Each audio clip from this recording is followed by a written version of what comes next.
This is Apple's brand new 2019 10.2-inch iPad, which retails for $329. And this is Apple's 2018 11-inch iPad Pro, which retails for $799. But seeing as it's been almost a year since its release, you can now find the iPad Pro for only $674 on Amazon. So here's the question, is it worth spending twice as much cash to get the iPad Pro? Let's find out. There are 5 major differences between these two iPads: design, performance, displays, Apple Pencil performance, and ports. So let's start with design. The budget iPad feels a bit old, with large white bezels all around, a Touch ID sensor, and classic chamfered edges. The Pro, on the other hand, really stands out, with rounded corners, square edges, and black bezels that hide the Face ID system, which, by the way, works better than you'd expect. It's also much thinner than the regular iPad, and after a year, there's still no sign of bending issues. One of the biggest design differences is that the Pro gets 2 additional speakers on the top.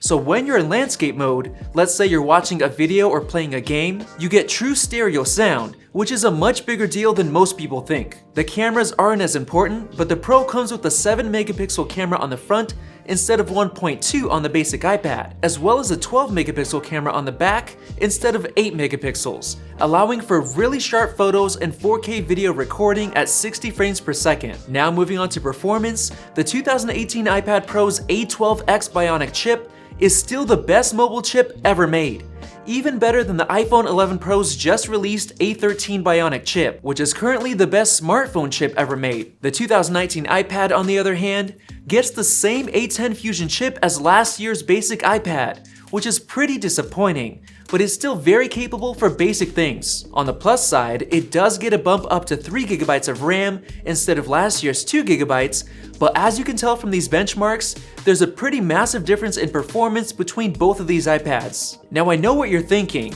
well duh, it's twice the price. But for $674, the Pro's performance is truly out of this world. Playing Call of Duty Mobile, the basic iPad experienced a lot of dropped frames at very high graphics settings, so you'll have to turn them down. On the iPad Pro, you can basically max it out and turn on all of the extra graphics settings and have no issues at all. On top of that, the stereo speakers allow you to actually hear footsteps all around you. Of course, this performance will also translate over into the overall feel of the iPad itself and other professional workflow apps. Now let's move on to the display differences. The iPad Pro gets ProMotion technology, which basically allows it to refresh at up to 120 Hz, so it feels incredibly smooth while swiping through the UI, and you can enjoy high refresh rate games. Not only that, but it can also dynamically adjust all the way down to as low as 24 Hz to match the content you're viewing, so it'll save battery life as well, compared to the basic iPad's display, which is always stuck at 60 Hz. And even with the displays off,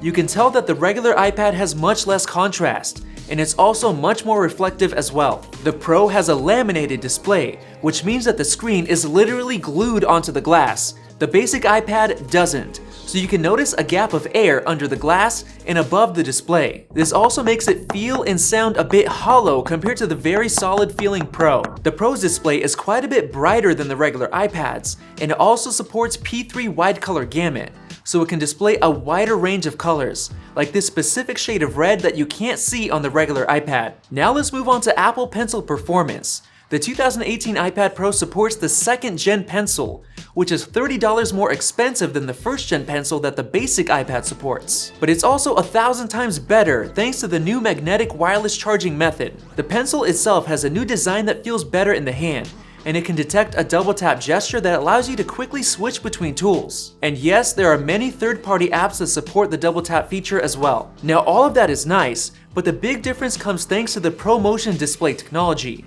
which drastically reduces the input lag of the Apple Pencil.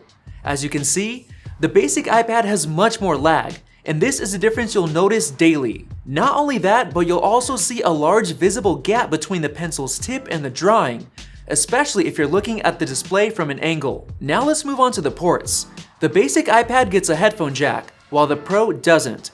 This is pretty unfortunate for some, but others might not care that much. The big deal is that the Pro comes with a USB-C port, which is nice because a lot of other products use it as well, so it's easy to find a charger when you need one. And another big reason is that you can do more with the USB-C port. specifically transferring files with Apple's new iPadOS, as well as connecting a variety of external accessories. The Lightning port on the basic iPad is actually very limited on how much power it can give to connected devices like storage drives. Now, before I tell you if you should spend the extra cash on the Pro, let me mention a few more differences. The Pro gets the same 18-watt USB-C fast charger that comes with the iPhone 11 Pro, while the iPad comes with an old 12-watt charger. The Pro actually weighs less than the iPad.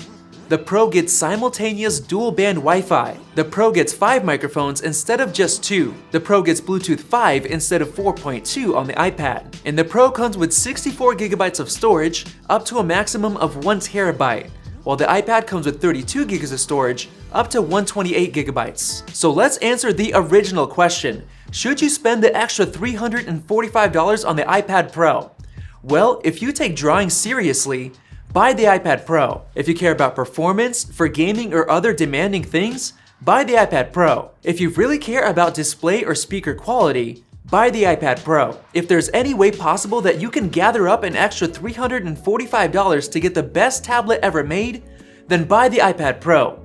The main reason is for future-proofing. 3 years down the road, no matter what happens to the iPad lineup, the 2018 iPad Pro is still gonna feel fresh and modern, while the basic iPad is honestly gonna feel old. The incredible performance of the Pro, as well as the USB-C port, will allow the iPad Pro to remain very capable and fresh, even after a couple of years, while you might be tempted to upgrade from the basic iPad after as little as 2, especially if Apple moves over to USB-C on the iPhones next year. However, if you're someone who doesn't really care that much about specs and features, and you just want a basic iPad to do basic tablet things like using apps, playing casual games, watching Netflix, and browsing the web, the 2019 10.2-inch iPad is more than capable enough for all those things. And it'll probably be able to do those same things just fine 2 or 3 years down the line. So honestly, those looking for a basic reliable tablet for basic things should just buy the regular $329 iPad. If this video helped you make a decision on which iPad to buy, please use our Amazon links down below to support the channel,